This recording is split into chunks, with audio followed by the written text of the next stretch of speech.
Well, it's conference tournament time. And for me, this is the most exciting 4 or 5 weeks of the entire year. Yes, pro football, the playoffs, that's all. But this is, when the tournaments start, it's every day. And it's all day long. So you have your side. If you're a junkie on college hoops like I am, this is the perfect time of year. I'm excited. Let me give you some tips. In the conference tournaments, it's different than any other time of the year. You can throw out all the games they played early in the year. These guys, these teams are used to each other. They know each other. The players know each other. The coaches know each other. All the tricks that they have, they know them. So what you have here is potential for upsets. And you're going to have the same thing in the NC2A and the postseason tournaments as well, because there's a lot of balance in college football today. There's probably 17 to 20 teams, but the odds, of course, are different, that could win and cut down the nets. So let's talk a little bit conference tournaments. Right now, look for the underdogs to do well. A lot of these teams are on neutral floors. Some are on home courts. Look at how these teams play on their home courts, how they play on the road in their conference games. Forget the other games. Those teams, those games that they don't play against conference opponents mean much less than what's happening against their conference opponents, who their familiarity is tremendous. They know how to defend. They know each player's moves. They've seen them a couple times, maybe not this year, but most of the time it's a couple times a year. So look for the underdogs.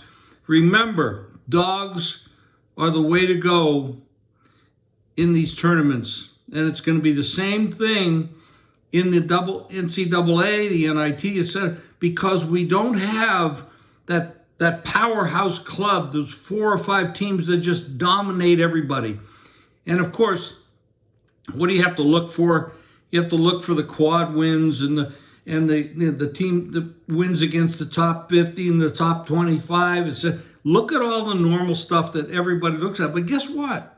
The odds makers do the same thing. They look at the same facts that you're looking at. So in order to beat them, you're going to have to find a way to look for something that they are not looking at as strongly. Now, you have an advantage. They don't. They have to put a number up on every game, and they got to take the bets on every game. You don't have to play every game.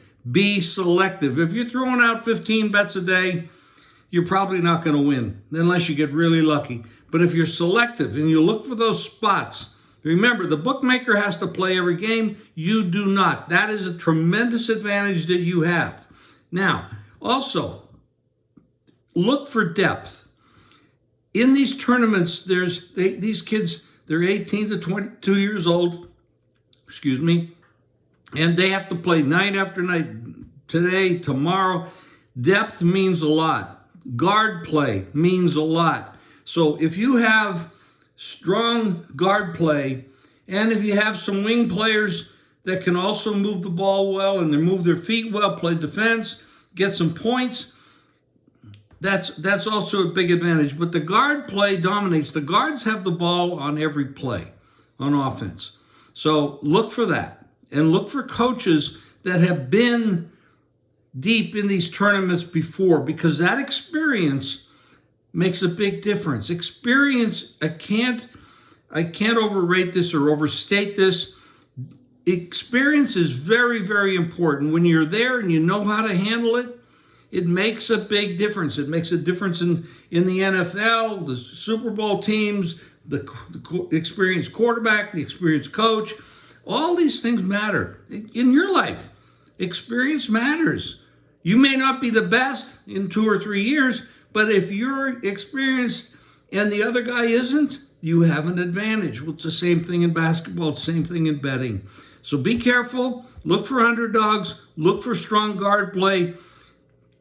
And the advantage that you have is you can be selective. And remember this, the public usually loses.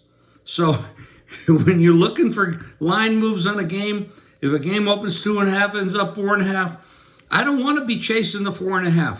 I want to be on the dog in that game. Now, maybe you look at it and you'll say, no way, I don't want to be on the dog.